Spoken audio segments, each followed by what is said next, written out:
ready for the NCAA tournament. Just really getting it all together. Going to go in there with that little swag, their confidence. When you start to look at Gonzaga in comparison with some of the other best teams in the country, as Tilly again gets the roll. If you put them on the same work, and we'll see if the WCC could find a way to miraculously get a third team in, as it looks like Gonzaga and St. Mary's are certainly very safe. Gonzaga doing work right now against San Francisco. This is the first of our doubleheader, and Norvell looking for another three, and he indeed has. Exactly what type of effort and energy to bring to this game. I'll tell you what, just sheer hardness has brought the energy for BYU. He's already up over his season average. He's got 8 points through almost 8 minutes of play and only averages 6 points per game on the season. Only one other player, Yoli Childs, has scored so far for the Cougars. Perkins again from distance. Collectively impose as they will on this game in the second half, and that's exactly what you're seeing out of Zag. No points for Elijah Bryant here in the second half of 4 shooting. As Williams beats the double again. It's that patience, the double. No. Way too comfortable a look for a guy who shoots 39% from the three-point line. And the Dons now fall back into a 2-3 zone. And Hachimura just way too deep a catch there on low. Second foul on Philip Hartwich, so he needs to sit for a bit. As Gonzaga's matched their largest lead.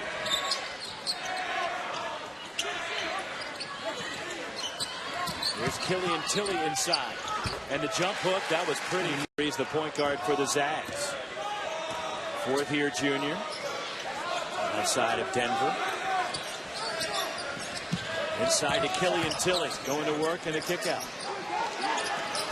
Perkins. Third three for Josh Perkins. Corner three. And the rebound. There's Jonathan Williams for the Zags.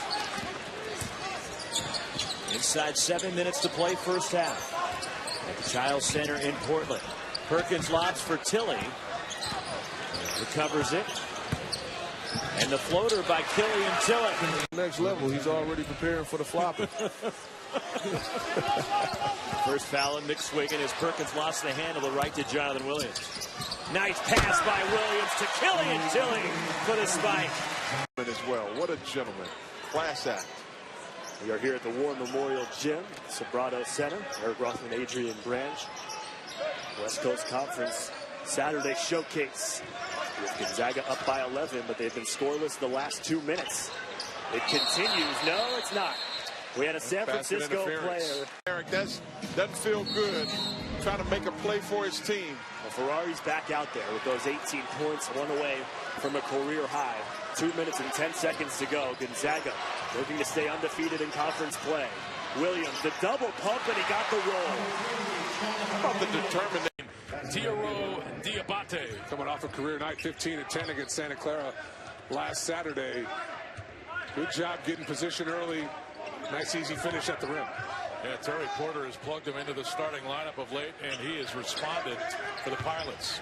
Killian Tilly inside over Hartwich, and Tilly with 4. This is a program that's turning over. This happens when you have a new staff, a new head coach. It takes 2 or 3 years to get the pieces in place that you want. And when you look out there at Portland, it's Hachimura off the baseline, great feed from on the glass. Only down 1 on that, in that category, but missing some gimmies and turning the ball over. Can't afford to do that on the road. Kispert from the corner gets the roll. And Jonathan Williams is a huge part of what they're trying to do. So, and don't read into the lack of his numbers of late. When they've needed him most, that guy has been a monster. Tilly inside. Hachimura gets the start here. That is on the hero Diabate, his second.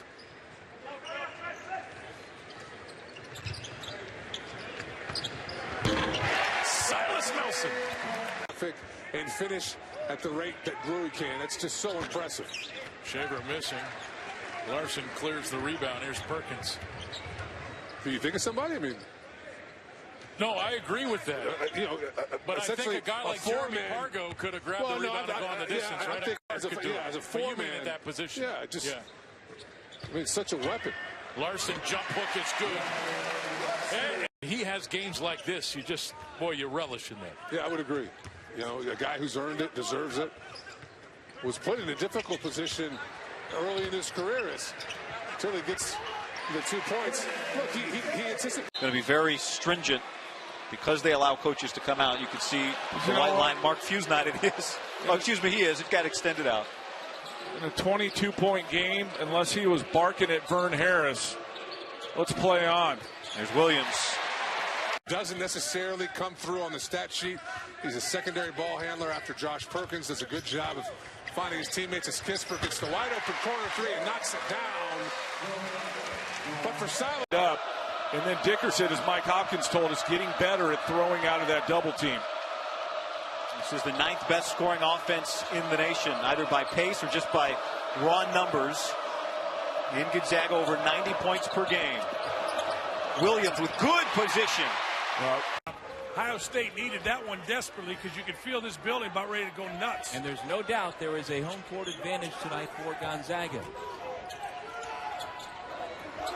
A lot of folks have made the trip from Spokane for tonight's ball game. Great touch pass. Big debate for the throwdown. And there has been, I think, a year where both that St. Mary's got in as an at-large, or Gonzaga did, I forget. But, yeah, I mean, that's the disadvantage for them. But St. Mary's and Gonzaga more than St. Mary's viewed differently than a WCC team. Nice pass. Wow, Williams inside the Hachimura. You know, they're in the national picture every single year. And that's why I say they're in the WCC, but they're really not, in the sense that they're viewed as a high-major. Washington stops leading to transition. Haven't shot it well, so let's get some easier ones in transition. Layups and dunks work. Tilly. Got high-low again. Williams fouled and one, and Jalen. Those plays sometimes get the spirit back. Crisp now with 10 points, trying to will this team. Hachimura from 15. 7 turnovers for Santa Clara in the first 10 minutes. They only averaged 10 a game on the year. Their guards, Hauser and Fagan, do a really good job taking care of the ball. Hachimura, short jump shot with his second rebound of the game. And Fagan has to be aggressive, but right there, I mean, there's no pass. You don't force Gonzaga to guard you at all. That's a shot you ought to be able to get at any point throughout the possession. And the lob to Rui. Well, the delivery from Perkins. Now, can they make a run? It's great that they're getting some looks now and shooting a higher percentage in this half, but they got to do it on this end here. They were down by 14 at the half. That has swelled. Perkins doesn't stop. Good jump like that. Holy cow, what a play. Well, your hidden talent is on the ice. That's right. I'm all smiles on the ice, buddy. All smiles. Norvell. Perkins, deep three. Oh, gosh. Boy, when that shot is on by that kid, it's beautiful. Well, but what he... Is that what he wins? I guess. Look at that. Yeah, well... Where's yours? Well... Next year. Next year. I'm doing it. I didn't realize we were in a competition. I'm doing it. The radio crew's doing it. I don't like to lose.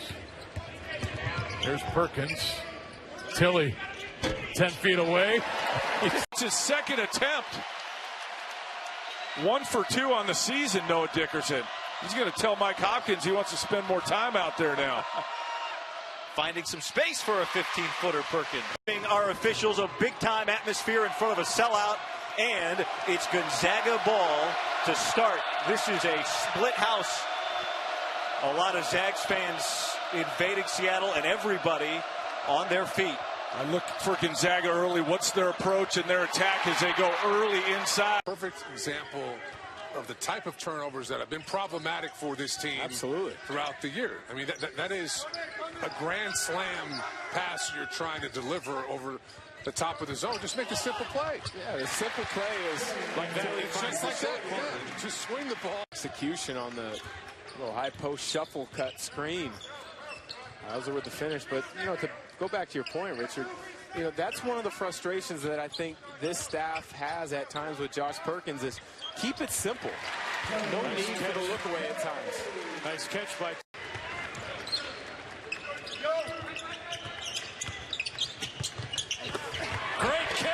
Melson to finish. I'm starting to become a believer along the lines of Greg. Great duck in there, putting foul pressure. That foul actually called on Aaron Brennan, number 45. So our first foul of the game goes to their number one option offensively in Brennan. Here's Perkins wide open on the weak side. The three is good. Oh, in the last 10 minutes or so, with 6 points in the first half, there knocks down the long jump shot. And we've said it now 3 or 4 times. He has to be the guy offensively that continues to haunt his shot. Really wasn't all that aggressive for the bulk of the first half. But give him credit. Came out of the locker room without a warm-up shot and buried it from the corner. Norvell, 7 on the shot clock. Melson from the corner. The three is good. What a pass. And a timeout. Official time. Second turnover this half for the Broncos.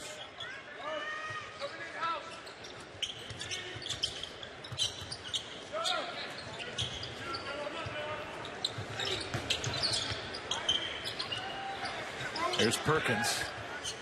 10 on the shot clock for Silas Melson.